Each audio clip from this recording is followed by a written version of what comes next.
Imagina que en cada gota de líquido pleural es una pequeña cápsula de tiempo. En su interior se esconde información vital sobre el estado de salud de nuestros pacientes. En este módulo te enseñaremos a descifrar esta información, a identificar las células que pueden indicar la presencia de un cáncer en desarrollo y a comprender los mecanismos que subyacen a estos cambios. Mi nombre es David Uranga, citólogo en ejercicio, y estaré acompañándolos en el desarrollo de este módulo. Es así como daremos inicio hablando sobre el Sistema Internacional de Reporte de la Citopatología de los Líquidos Serosos, representando un hito en la estandarización de la terminología y la interpretación de los resultados citológicos obtenidos a partir del análisis de los líquidos serosos, como el de el líquido pleural, peritoneal y pericárdico. Este sistema desarrolla diferentes aspectos y fue desarrollado por un consenso internacional de expertos, bien sea patólogos, citopatólogos, citotecnólogos o citotécnicos, entre otros médicos dedicados a la anatomía patológica. Busca garantizar una comunicación clara y precisa entre el patólogo y el clínico, o el citomorfólogo y el clínico, o a su vez entre el área de anatomía patológica y otros profesionales de la salud, mejorando así la calidad de la atención al paciente y comprendiendo las características morfológicas que se expresan en el resultado diagnóstico.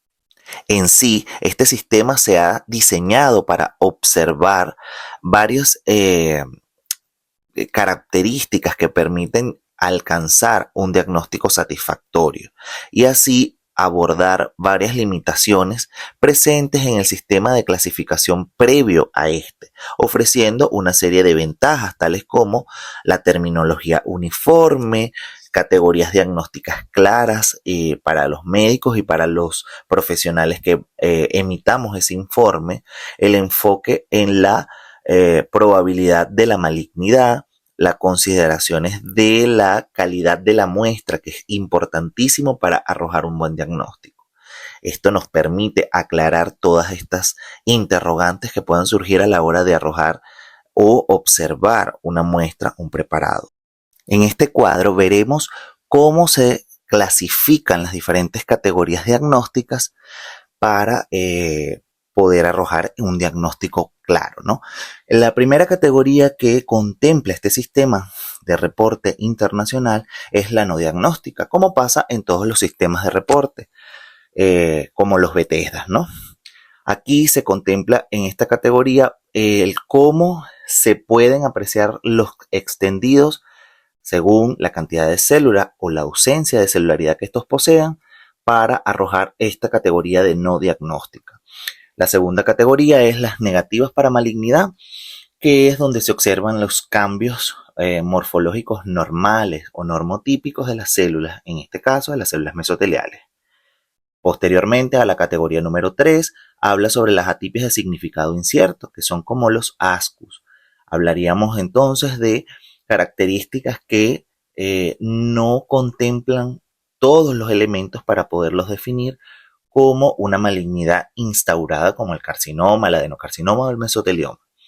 Las sospechosas de malignidad son aspectos de malignidad que promulgan, en este caso, un diagnóstico diferencial de malignidad. Sin embargo, carece cuantitativamente de la cantidad de células para poder definir que esta sea una malignidad ya instaurada. Esta sería la categoría número 4. La categoría número 5 y por último sería la maligna, donde se clasifican todos los cambios de malignidad y las pruebas especiales que se deben utilizar para poder diagnosticar. En este caso, las patologías más habituales. A la luz de la presentación, hablaremos sobre la definición clara de la categoría número 2, específicamente negativo para malignidad, teniendo claro lo antes mencionado por la licenciada Carla Lizarraga en las características celulares normales. Veremos entonces una pequeña definición. Una muestra de derrame seroso obtenida de las cavidades peritoneal, pleural o pericárdica, tal y como lo dice o lo contempla el sistema de reporte internacional, puede considerarse negativo para lesión intraepitelial o malignidad, o negativo para malignidad, cuando está compuesta únicamente por componentes celulares benignos o reactivos, sin células tumorales malignas ni células que se consideren malignas o sugieran malignidad. Estos componentes incluyen células mesoteliales sin cambios fenotípicos neoplásicos evidentes, patrones inmunohistoquímicos o alteraciones moleculares asociadas con malignidad. Dependiendo de la condición que cause el derrame, puede estar presentes diferentes proporciones y tipos de células inflamatorias. Esta categoría también abarca los derrames causados por infecciones, entre otras. Hoy nos estaremos centrando específicamente en lo negativo para malignidad, es decir, lo benigno, más que en las posibles infecciones que pueden observarse en este líquido. Los criterios de malignidad, principalmente en el líquido pleural, pueden observarse las células mesoteliales en forma de células individuales o en pequeños grupos, a menudo con efectos de ventana o láminas planas. Puede haber también habitualmente binucleaciones o multinucleaciones de estas células mesoteliales, aunque es raro verlo de manera normal cuando estamos hablando de procesos negativos o benignos. Hay presencia variable de histiocitos, células gigantes, linfocitos y neutrófilos, que son los más habituales a encontrar a la hora de la obtención de la muestra.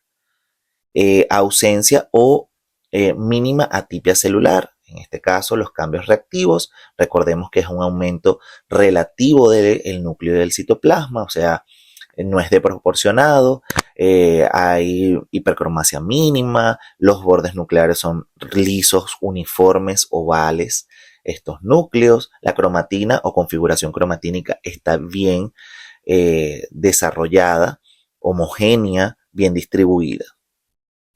La mayoría de las veces es finamente granular. Puede incluir otros componentes benignos, cuerpos de samoma, bolas de colágeno o cuerpos de asbesto o también microorganismos. Recordando que los cuerpos de asbesto es importante la descripción porque puede producir, o mejor dicho, es uno de las características principales de desarrollar malignidad en los líquidos pleurales. En las microfotografías que tenemos en la presentación podremos observar estas células y sus características acompañantes, como lo es la hipercromasia, las binucleaciones, algunos polimorfos nucleares de tipo neutrófilo. Estas pueden presentarse de manera aisladas, individuales o en pequeños grupos. También vemos los efectos de ventana, que son bastante comunes, que es esa microvellosidad que posee la célula mesotelial. Es así como observaremos 4 microfotografías que corresponden a líquidos pleurales con células mesoteliales reactivas o negativas, donde se esclarece el panorama explicando cada uno de los aspectos morfológicos antes mencionados. Estas células que pueden observarse de manera normal o reactivas en los extendidos. El Sistema Internacional para el diagnóstico de la citopatología del líquido seroso clasifica los derrames pleurales según los tipos celulares predominantes en este líquido, considerando la importancia diagnóstica de las células presentes. Esta clasificación facilita la interpretación y el diagnóstico diferencial entre diversas condiciones clínicas. Es por ello que es importante describir la celularidad benigna o patológica que se observa en estos preparados. En primera instancia, clasificaremos el derrame que es predominantemente por linfocitos, donde se caracteriza la presencia de los linfocitos, que constituye la mayoría de las células presentes en este líquido, mayor a un 50 o un 70% de la totalidad de la celularidad. Esto quiere decir que se pueden observar células mesoteliales, pero el predominio de las células es linfocitaria. Esto se asocia principalmente con enfermedades crónicas o de evolución lenta. En la segunda clasificación de los derrames veremos el que predominan los neutrófilos o los polimorfos nucleares de tipo neutrófilo, indicando procesos inflamatorios agudos, donde sus citoplasmas son granulares y con núcleos multilobulados. La categoría 3 de los derrames predominantemente es por eosinófilos, donde representan mayores al 10% de la totalidad de las células encontradas en estos extendidos, que son asociados a procesos alérgicos o presencia de aire o sangre en el espacio pleural.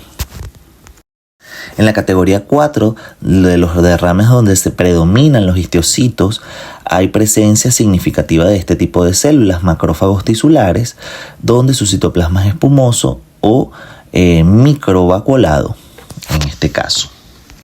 Se destaca los derrames con células malignas, donde estas son predominantes. Hay presencia de células tumorales con atipias significativas, agrupaciones tridimensionales con núcleos grandes e hipercromáticos y con evidentes características de malignidad. La detección mediante citología convencional o técnicas avanzadas como inmunistoquímicas son determinantes para poder arrojar un diagnóstico satisfactorio que permita al clínico hacer un abordaje adecuado de la patología. Desglosando lo antes mencionado, veremos los criterios citológicos o morfológicos de este tipo de derrames. El primero de ellos es el derrame linfocitario, que son células linfocíticas o células linfoides que predominan en este tipo de extendidos, donde sus características nucleares, antes mencionadas de manera normal, es ver los núcleos redondos u ovales que son pequeños y tienen una cromatina densa. Esta cromatina es finamente granulada y bien distribuida sin núcleos prominentes. Las características citoplasmáticas es que estos tienen un citoplasma escaso al ser mononucleares y generalmente no visible al microscopio óptico. Es borroso dentro de lo que cabe. Los bordes celulares están bien definidos.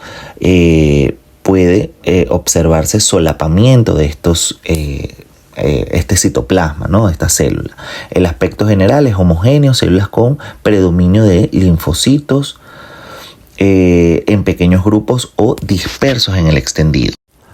Los derrames neutrofílicos tienen el predominio de células polimorfos nucleares de tipo neutrófilo, donde sus características son núcleos multilobulados con cromatina condensada, lobulaciones nucleares típicas, a veces irregulares en procesos inflamatorios crónicos reagudizados. Las características citoplasmáticas son citoplasma granular con gránulos azulados o azurófilos, presencia de vacuolas en el interior de estos citoplasmas, las infecciones severas o procesos degenerativos pueden dar pie a que se observen o a que se generen estas vacuolizaciones, ¿no?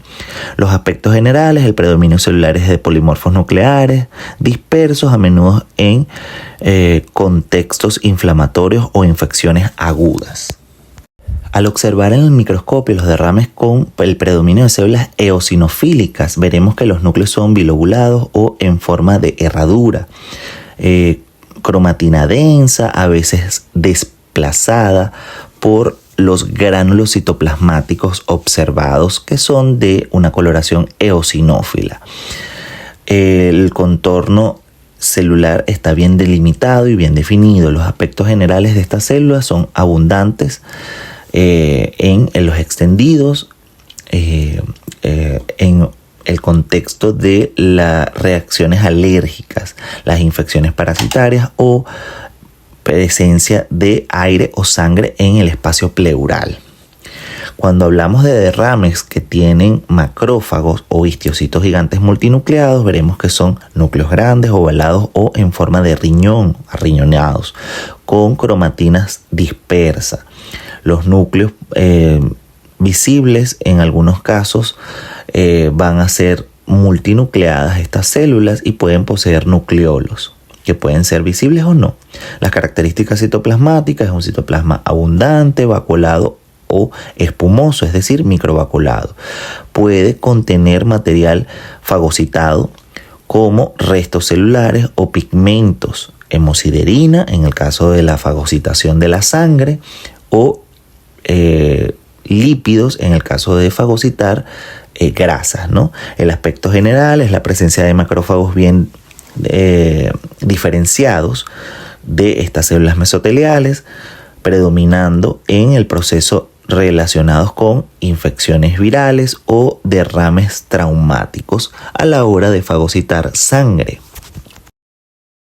Definiendo así las características citomorfológicas de las células mesoteliales normales, podremos adentrarnos al mundo de la citomorfología oncológica, que es de lo que estaremos hablando a continuación. Para ello, debemos definir varias terminologías y comprender cada una de ellas y así arrojar un diagnóstico citomorfológico preciso que sea acorde a la interpretación clínico-patológica. En principio debemos conocer la incidencia de la patología per se de los mesotelios, como lo es el mesotelioma, especialmente en el líquido pleural. Varían según la región geográfica y la exposición a los diferentes factores de riesgo.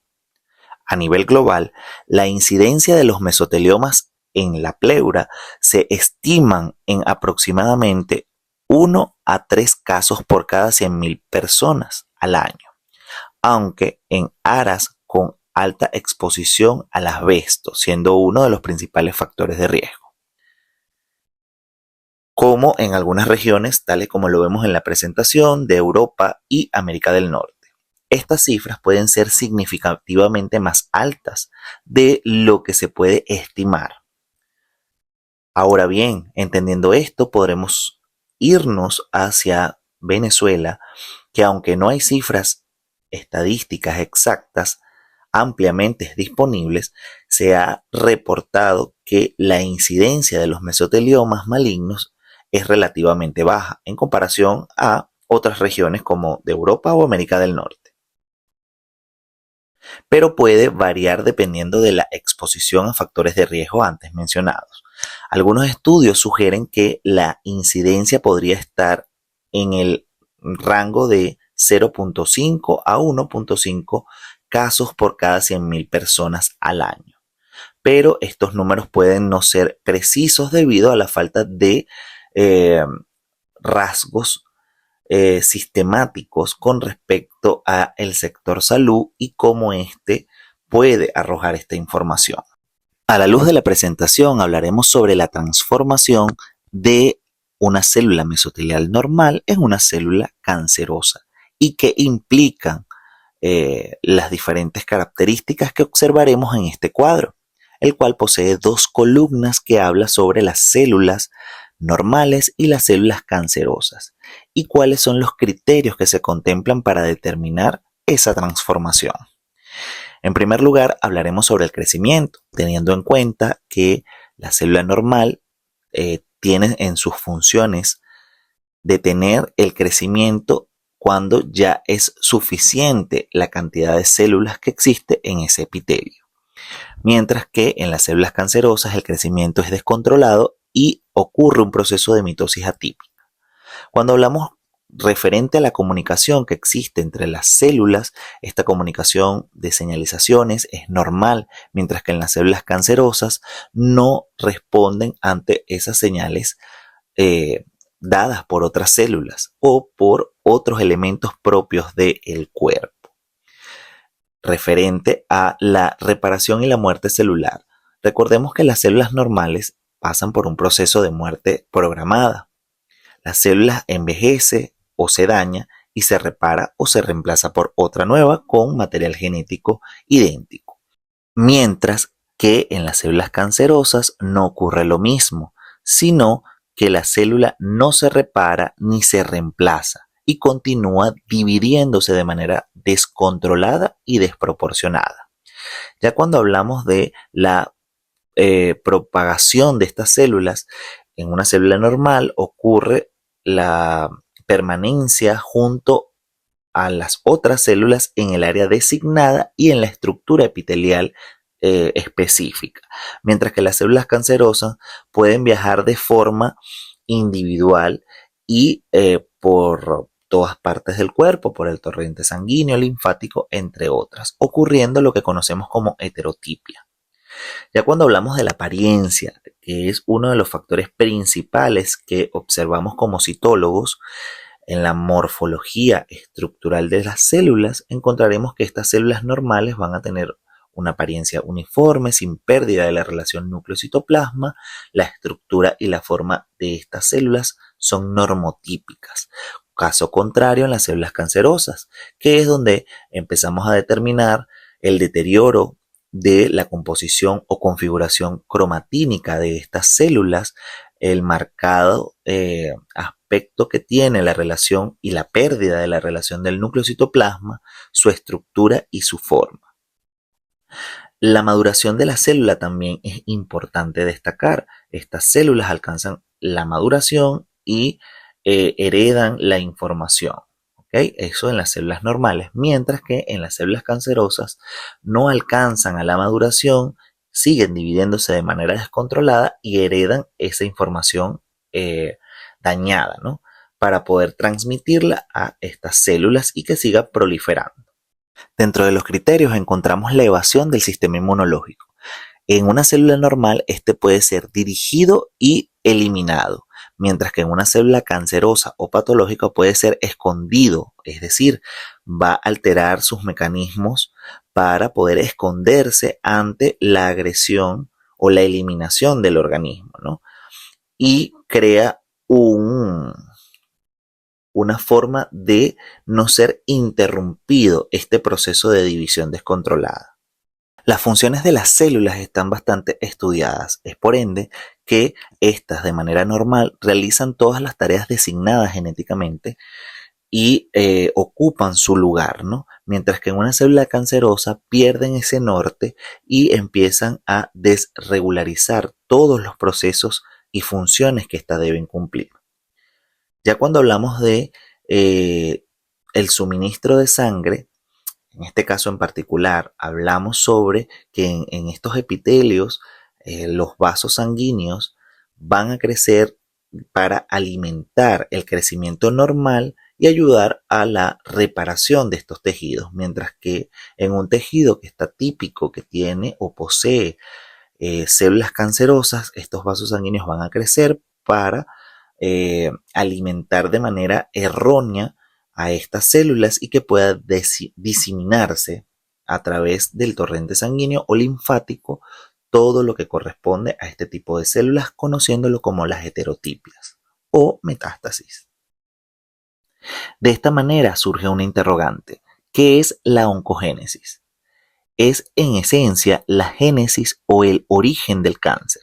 Se trata de una serie de alteraciones genéticas y moleculares que hacen que una célula pierda sus características de control de crecimiento, como lo veíamos anteriormente, y de división, proliferando de manera descontrolada y de forma atípica, generando así un tumor, lo que conocemos como cáncer. Estas alteraciones pueden ser causadas por factores ambientales como la exposición a sustancias químicas o radiación, o también por múltiples agentes que pueden producir cambios genéticos en las células, también por factores hereditarios. La presencia de células cancerosas en el líquido pleural es el resultado final de un proceso de oncogénesis que ha ocurrido en otros lugares del cuerpo. En específico, estas células han adquirido las características de las células cancerosas, como la capacidad de proliferar de manera desordenada, evadir todos los mecanismos de defensa que pueda tener el organismo y invadir los tejidos vecinos y formar metástasis, tal y como lo veíamos anteriormente. También la oncogénesis se presenta en lo que conocemos como mesoteliomas. Con la esquematización inferior podremos apreciar cómo ocurre estos factores o inhibición de factores de crecimiento. Muchas de las proteínas que transmiten señales de factores de crecimiento son codificadas por protoncogenes. Normalmente, estas proteínas conducen la progresión del ciclo celular normal, solo que al verse inhibidas solamente cuando están disponibles los factores de crecimiento adecuados. Sin embargo, si una de las proteínas se ve sobreactivada debido a mutaciones, puede transmitir señales aun cuando no hayan factores de crecimiento idóneos. En el diagrama inferior, el receptor de los factores de crecimiento, la proteína llamada RAS y las enzimas señalizadoras denominadas como RAF son codificadas por protoncogenes. Las formas sobreactivadas de estas proteínas a menudo se encuentran en células cancerosas, como por ejemplo las mutaciones oncogénicas de RAS se encuentran en aproximadamente el 90% de los cánceres pancreáticos. Tal y como se ve en la esquematización, RAS es una proteína G, lo que significa que alterna entre una forma inactiva que fija a las pequeñas moléculas de GDP y una forma activa que fija a las moléculas similares pero de GTP.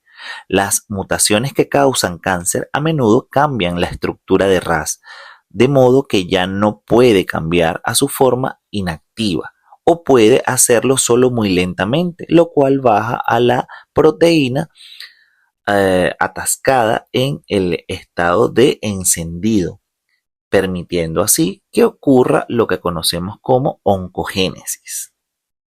En tal sentido, comprendiendo la oncogénesis, podremos apreciar entonces en este siguiente cuadro los criterios generales de malignidad, donde encontraremos las terminologías y las definiciones básicas. En primer lugar, veremos lo que es la macrocariosis, que es el incremento del tamaño del núcleo mayor a 10 o a 12 micras o micrómetros. Es un tamaño significativamente mayor al de una célula normal.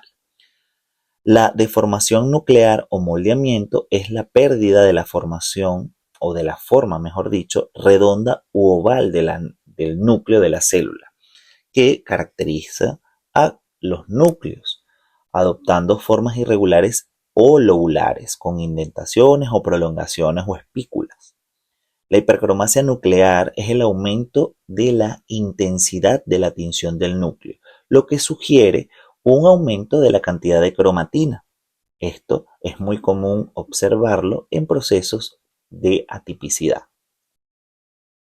La marginación de la cromatina es la condensación de la misma en la periferia de los núcleos, dejando una sola central más clara. Aquí juega en primera instancia lo que conocemos como eucromatina, heterocromatina, paracromatina. Entonces encontramos otros criterios generales de malignidad que en sus definiciones son muy similares. Sin embargo, haremos un inciso para poder comprender cada uno de estos criterios.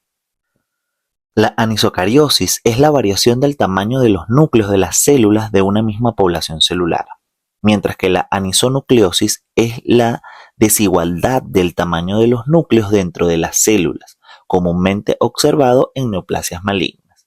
La anisocitosis es la desigualdad del tamaño de las células en general que están presentes en una misma muestra, frecuentemente observadas en muestras tumorales de tipo maligno, mientras que la poiquilocariosis es la variación diferencial en la forma de los núcleos de las células de una misma preparación o muestra citológica. También como criterio tendremos el incremento del contenido cromatínico, ya que aumenta la cantidad de material genético condensado, como es la heterocromatina, en los núcleos de las células. La cariólisis, que es la disolución del núcleo celular.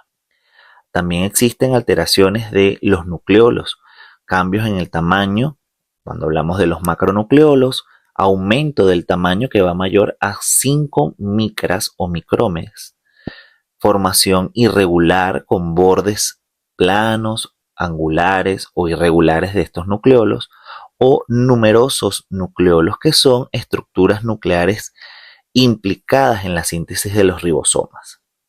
La queratinización en algunos epitelios, como lo es el epitelio estratificado no queratinizado, en este caso del cérvix, es una alteración significativa que cumple como criterio general de malignidad. Esta producción de queratina causada por proteínas características propias de las células epiteliales, donde no debe producirse en este tipo de epitelios que no poseen queratina. El monomorfismo es un término opuesto al pleomorfismo y es un término de malignidad en una población que la característica que predomina es el pleomorfismo, tal y como sucede en los extendidos de ganglio linfático. Estas muestras, por lo general, típicamente deben ser pleomórficas. Cuando ocurre monomorfismo, quiere decir que hay una inhibición de los procesos de crecimiento y por ende ocurre que todas las células no pasen por un proceso de maduración adecuada. Eso es lo que conocemos como monomorfismo.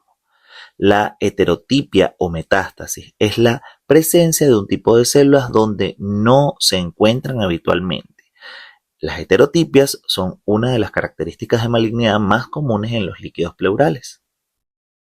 La vacuolización o microvacuolización es la presencia de vacuolas o microvacuolas en los citoplasmas que pueden indicar o pueden dar indicios de malignidad dependiendo de cómo se diagnostica. Aquí hablaremos sobre las definiciones citológicas de agrupamiento celular, que también son características o indicios de malignidad. En primer lugar, veremos la mórula. Es una agrupación de células densas y tridimensionales que recuerdan a la forma de una mora. Las características que poseen estas agrupaciones celulares en específico, que son células compactas sin espacios intracelulares y comúnmente se observan en adenocarcinomas o neoplasias con secreciones. Es decir, estas células van a ser secretoras. Las rosetas son disposiciones celulares en forma de flor o rueda con un centro claro o vacío. Dentro de sus características son núcleos periféricos organizados alrededor de un espacio central, asociados frecuentemente a tumores neuroendocrinos. Y son comúnmente observadas estas dos agrupaciones celulares en los líquidos pleurales. Las filas indias se define como una distribución de células dispersas con núcleos separados regularmente, similares a cuentas o a un collar, una detrás de la otra, ¿no? En citología ginecológica hablamos de células de Bowen. Las características de estas células son núcleos uniformes y alineados, característicos de carcinomas lobulillares de mama.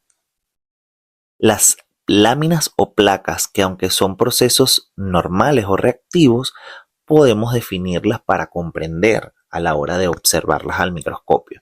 Estas son agrupaciones de células planas, bidimensionales y compactadas o compactas, ¿no? Estas células en contacto íntimo con los bordes intercelulares bien definidos entre unas y otras. Se observan en procesos benignos, como se los decía, y reactivos como en mesotelios normales, es decir, en líquidos normales. Los agregados sinciciales son agrupaciones celulares tridimensionales con límites intercelulares poco definidos. Dentro de sus características es la fusión citoplasmática, que puede ser parcial o total, y común en tumores malignos de origen epitelial. Es donde los podemos observar. Mientras que las agrupaciones en sábanas son amplias agrupaciones celulares planas y uniformes, similares a los de un tejido extraído, es decir, una impronta. En el caso de la citología, ¿no? Dentro de sus características, poca irregularidad estructural asociada a procesos reactivos o benignos con hiperplasia celular. De igual manera, encontramos a las papilas. Son agrupaciones celulares también tridimensionales con ejes fibrovasculares centrales, células dispuestas alrededor de un núcleo fibrovascular, característicos en adenocarcinomas papilares, bien sea de mama o de otro índole.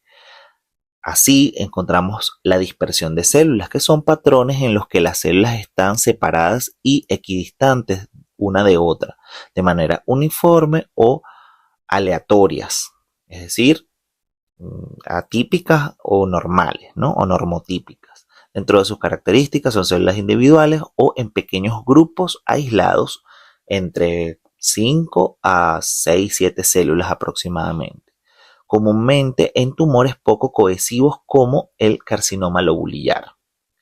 Las esferas o esférulas son agrupaciones celulares esféricas y tridimensionales. Son células dispuestas de manera radial, asociadas a adenocarcinomas o lesiones con alto grado de organización celular, glandular en específico. Ahora bien, las estructuras acinares, por definición, son patrones de disposición celular en forma de glándula o acino, pequeñas cavidades redondeadas, ¿no? Dentro de sus características podremos encontrar células dispuestas en anillos o en círculo, con un centro claro que es similar a la luz de una glándula, muy parecido a lo que encontramos como la disposición de Rosetta. Los núcleos están aislados en la periferia de las estructuras acinares, común encontrarlo en adenocarcinomas glandulares, ¿no? Por último, tendremos dos estructuras, o mejor dicho, dos agrupaciones que son muy comunes en lo que conocemos como benigno a nivel glandular, en la parte ginecológica más usado, como lo es el patrón de empalizado, que es un patrón en el que los núcleos celulares están alineados de forma paralela o perpendiculares. Son núcleos alargados y uniformes con cromatina bien organizada, asociados a ciertos tumores como el glioblastoma o otros de crecimiento organizacional o organizado. También encontramos a los panales de abeja, que son patrones celulares en el que la célula está dispuesta en una forma uniforme, estructurada.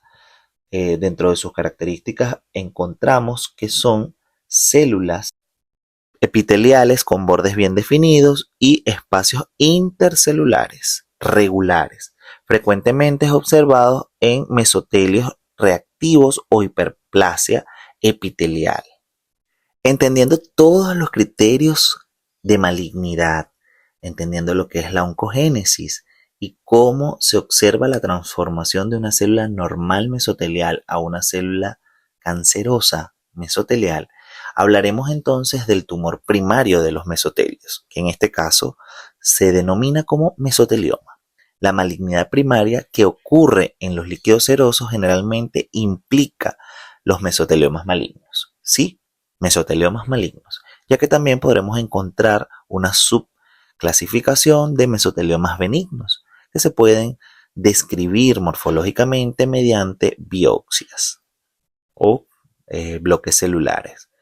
Aunque otras neoplasias de origen mesenquimal y linfoproliferativas también pueden presentarse en este tipo de líquidos, que veremos más adelante. Ahora bien, hablando del mesotelioma, es importante comprender los criterios citomorfológicos, que son el basamento de este curso. Los criterios definitivos de malignidad desglosan los diferentes puntos a continuación.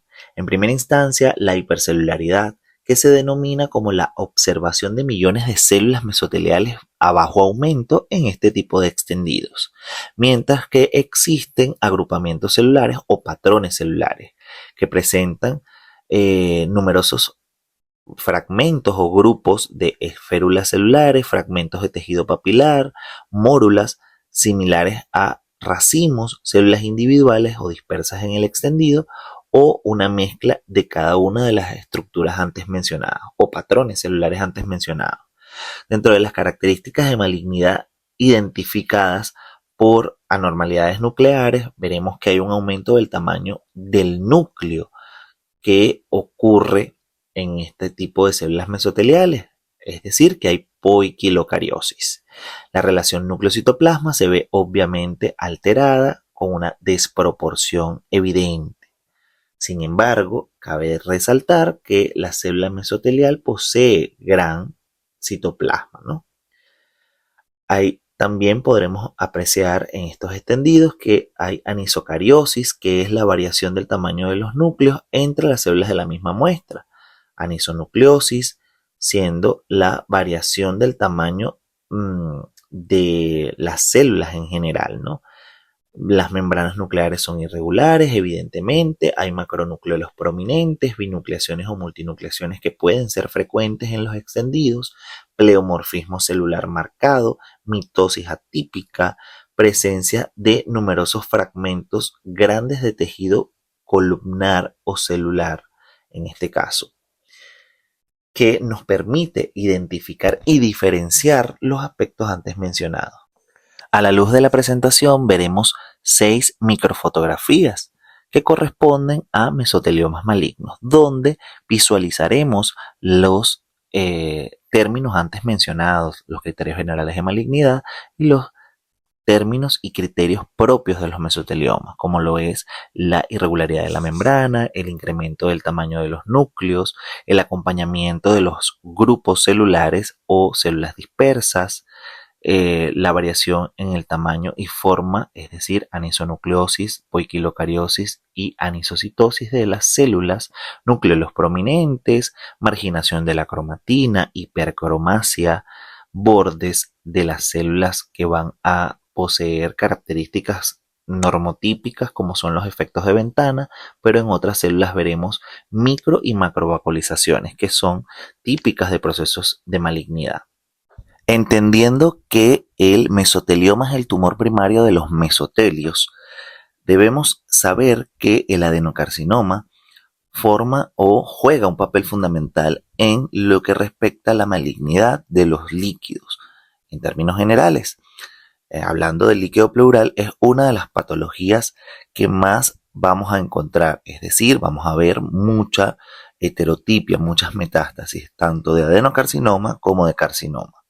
El adenocarcinoma es un tipo de cáncer maligno que se origina de las células epiteliales glandulares y es caracterizado por la formación de estructuras acinares o papilares y la secreción de mucina.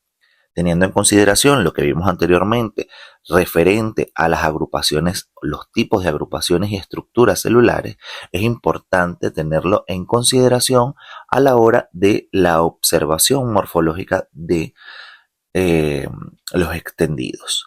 Entonces, hablemos sobre los criterios citológicos que posee el adenocarcinoma, recordando que esto es un poco más universal, ¿no? Primero, en la organización celular pueden ocurrir cúmulos celulares tridimensionales. Estos cúmulos pueden ser cúmulos de células redondas con contornos suaves, agrupaciones papilares o similares cuerpos de samoma, acinos glandulares bien definidos, células individuales o células en anillo de sello, que también es común observarlo en este tipo de patología. Con respecto a las características nucleares, veremos la relación núcleo-citoplasma, que es aumentada siempre a favor del núcleo. Los núcleos son agrandados e irregulares. Existe el pleomorfismo nuclear, que es variable. La cromatina es gruesa y irregular. Aparte de ser gruesa e irregular, entrarían ahí los términos comunes que tenemos a nivel citológico de expresión de la cromatina, es decir, en sal y pimienta, rocosa, gruesa, pulverizada, entre otras. Nucleolos prominentes y de tamaños variables, en ciertos casos como carcinomas gástricos o carcinomas lobulillares de mama. Las anomalías nucleares pueden ser más sutiles en este caso en particular, ¿no?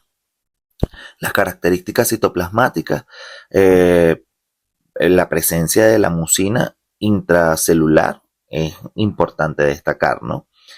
Vacuolas de secreción mucosa intracitoplasmáticas únicas o múltiples, es decir, que podemos encontrar células microvaculadas o macrovaculadas que van a poseer en su interior la mucina, ¿no? El moco. La mucina extracelular, que también se puede observar en el resto del fondo de la muestra como material denso. Y el fondo de la muestra casi siempre es limpio con material mucinoso, dependiendo también del tipo de adenocarcinoma. Recordemos que citológicamente podremos hablar de otros tipos de adenocarcinomas, tal y como vemos en ginecológico. ¿Okay? En algunos casos puede haber un fondo granular asociado a una secreción tumoral propia de la diátesis tumoral que se puede encontrar en este tipo de patologías, recordando que la diátesis tumoral es la combinación de la necrosis más la destrucción celular, entremezclada con los eritrocitos o glóbulos rojos que van a crear piscinas de sangre, es decir, que pierden su morfología normotípica. Es importante apoyarnos en el diagnóstico. ¿Cómo podemos hacerlo? En el caso de percibir que existe un adenocarcinoma en el líquido pleural, es necesario de alguna manera correlacionarlo con técnicas complementarias como lo es la inmunocitoquímica o los estudios moleculares, especialmente en el caso de la morfología atípica de las células encontradas o para identificar el origen de el tumor primario, para poder definir dónde se encuentra. Así como lo vemos en la microfotografía, vemos férulas de células glandulares. Es muy común ver esto en los adenocarcinomas metastásicos en líquidos pleurales. Van a ver las agrupaciones celulares, es lo principal, es lo que nos llama la atención a la hora de observarlos, ¿no? Entonces veremos el adenocarcinoma metastásico de mama, que es lo que estamos observando en esta microfotografía. Características típicas. Esto quiere decir que el extendido va a poseer células mesoteliales que pueden estar normales, reactivas e incluso pasando procesos de malignidad, y el acompañamiento de estas células glandulares o escamosas en el caso de hablar de un carcinoma. En esta presentación veremos igual 6 microfotografías citológicas que corresponden a diferentes adenocarcinomas. En este caso veremos cómo se disponen las células en mórulas, rosetas, agrupaciones papilares, placas, y cómo se observan las células glandulares atípicas. Entonces podremos ver células glandulares con microvascularizaciones, como la imagen central inferior con una tinción de Giemsa. Esta se ven células en anillo de sello con microvascularizaciones, núcleos, aunque son relativamente regulares en su contorno, tienen hipercromasia nuclear, nucleolos prominentes, marginación de la cromatina en algunos casos, hay hipercromasia, y las células en anillo de sello, que bueno, vemos lo característico, que es el desplazamiento del núcleo hacia la periferia. Lo que nos llama la atención de las imágenes a mano izquierda específicamente es la agrupación en forma de mórulas, esas agrupaciones tridimensionales de las cuales hemos ido hablando. A mano derecha vemos entonces una disposición de células que, aunque se ven algunas células en anillo de sello, también se observan las características morfológicas atípicas del núcleo. Ahora, hablando del carcinoma, que es un tipo de cáncer maligno que se origina de las células epiteliales, que forma el revestimiento de los órganos y tejidos, se caracteriza por el crecimiento descontrolado, como todo cáncer, de las células que están afectadas por este tipo de patologías, ¿no? Que pueden invadir los tejidos cercanos y formar metástasis. Aquí tendremos más o menos la misma esquematización anterior, donde hablábamos de los criterios, ¿verdad? El origen celular es cúmulos de células tridimensionales, donde podremos ver el predominio de células sueltas o pequeños grupos celulares. En casos menos definidos pueden aparecer cúmulos sincitiales, que es importante describirlo siempre, la agrupación celular.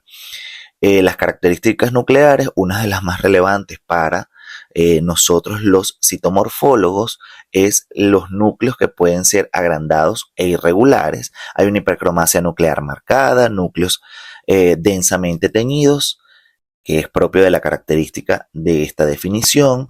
La cromatina de estos núcleos es irregular, los contornos también, la cromatina es gruesa, como lo decíamos en el adenocarcinoma, puede ser atigrada en forma de colador, en forma cerebriforme, entre otras, ¿no? También podemos encontrar algunos núcleos con cromatinas pulverizadas o disueltas con heterólisis, ¿no? El pleomorfismo nuclear es evidente, hay diferenciación en el tamaño y forma de los núcleos. Los nucleolos, son prominentes, visibles y variables en su tamaño. Las características citoplasmáticas. Los citoplasmas son densos y bien definidos. Los colores son cianófilos o eosinófilos en tinciones de Papa Nicolau. También podremos ver o apreciar la disqueratosis o la queratinización de estas células en su citoplasma, que se va a teñir de un color anaranjado, bastante evidente, ya hablando de un carcinoma bien diferenciado, es decir, un carcinoma epidermoide queratinizante. La presencia de células características, en este caso son células poligonales, que son células propias escamosas, en forma de renacuajo o alargadas, como una fibra muscular, por así decirlo, que la nomenclatura las define como células en renacuajo, células fusiformes. Los núcleos de estas células también son alargados, que es lo característico, no solamente el citoplasma, sino que el núcleo se alargue. Por eso se hace una memotecnia con las células en forma de un renacuajo, ¿no? Las células anucleadas también pueden observarse, indicativas de diferenciación queratinizante, en este caso, o de la queratinización que puede ocurrir, es decir, que puede haber hiperqueratosis también. El fondo de esta muestra es un fondo limpio con materiales queratóxicos degenerados y también se puede presentar diátesis tumoral, un fondo granular relacionado con el proceso tumoral específicamente. Tal y como lo decíamos en el adenocarcinoma, para el carcinoma también es necesario la implementación de otros diagnósticos complementarios para diferenciaciones, sobre todo en el adenocarcinoma con el carcinoma, o si este carcinoma es un carcinoma mixto, es un carcinoma adenoescamoso, ¿no? Para ello podremos utilizar la inmunohistoquímica, los marcadores tumorales, entre otras técnicas específicas. En la microfotografía que vemos en la presentación encontramos justamente las características antes mencionadas. Se observan algunas células mesoteliales entremezcladas con estas células escamosas que hacen o provienen de esta heterotipia, que se observan con la queratinización habitual, estas células neoplásicas con marcados cambios citomorfológicos en el núcleo, que define entonces el diagnóstico por carcinoma. Aquí se visualizan 6 microfotografías que corresponden a un carcinoma, donde podremos observar cada una de las características antes mencionadas. Ese agrupamiento de células que puede ser sueltas o en pequeñas placas o en forma de sinsitios, donde se observan los núcleos prominentes, la cromatina que puede ser condensada o pulverizada, atigrada, como lo habíamos dicho también, con diferentes tinciones de Papa Nicolau, tinciones de Disquip o todo lo que corresponde a métodos de Romanovsky. Aquí específicamente vamos a ver células que pueden poseer también vacuolizaciones prominentes o microvacuolizaciones y todos los hallazgos. Recordando que existen diferentes heterotipias, puede venir de un carcinoma de ovario, como lo es a la imagen superior derecha, que es un carcinoma de ovario. Puede también provenir de un carcinoma gástrico o de otro índole, según sea la heterotipia de la que estemos hablando con las pruebas especiales de confirmación. Por último, y no menos importante, tendremos otro cuadro que nos permite definir los diferentes tipos de heterotipias que podremos encontrar en este tipo de líquidos. Primero tendríamos el carcinoma metastásico de las superficies serosas, es decir, que cursa más con este tipo de superficies, ¿no? Que sería el adenocarcinoma, el carcinoma epidermoide, el carcinoma neuroendocrino de células pequeñas, y que sería bien diferenciado, y el carcinoma urotelial. Este es los principales carcinomas que más cursan con la superficie serosa, no solamente de la pleura, sino de las otras superficies serosas, ¿no? Tendremos las características específicas adicionales según el tipo de carcinoma. Podrían ser carcinomas de mama, adenocarcinomas de pulmón, adenocarcinoma ovárico o endometrial, adenocarcinoma gástrico, biliar, pancreático, adenocarcinoma de colon, otros que podrían ser un poco más específicos, epidermoides, microcíticos o uroteliales, ¿no? Propios del urotelio. Este cuadro también define las variables características de la citología cualitativa, como lo son los carcinomas o adenocarcinomas con mórulas, esférulas o agrupaciones pseudopapilares, la disociación o pérdida de este conjunto de células, es decir, de células sueltas que se van a observar, el tamaño celular, la vacuolización citoplasmática que puede observarse en estas células, y otros como son los cuerpos de Samoma, el estroma metacromático que se puede observar en los extendidos, los núcleos ovoides o ovales de estas células. Y entendiendo todo esto, podremos apreciar las características generales de malignidad a la hora del diagnóstico citomorfológico de este líquido. Pues lo primero que nos llamaría la atención son los aspectos nucleares, que son los más importantes para los citomorfólogos. El aumento de la relación núcleo-citoplasma debe ser uno de los principales factores de observancia para nosotros para poder definir las características de malignidad. Los nucleolos grandes también definen este tipo de características de malignidad. Los bordes irregulares de los núcleos, los límites citoplasmáticos que pueden ser bien definidos o no, según la terminología de lo que estemos apreciando, ¿no? Y los grupos tridimensionales. Fíjense que aquí en la citología no ginecológica, específicamente del líquido pleural, hablamos sobre los grupos, cómo se observan los grupos de células para poder definir si estamos en presencia de un adenocarcinoma, de un carcinoma o de un mesotelioma. Hemos explorado juntos el fascinante mundo de la citología del líquido pleural, específicamente de los procesos malignos. Al comprender las sutiles características celulares normales y patológicas, estamos mejor equipados para el diagnóstico de enfermedades y mejora de la vida de nuestros pacientes. Sigamos aprendiendo y creciendo juntos a lo largo de este curso. Muchísimas gracias.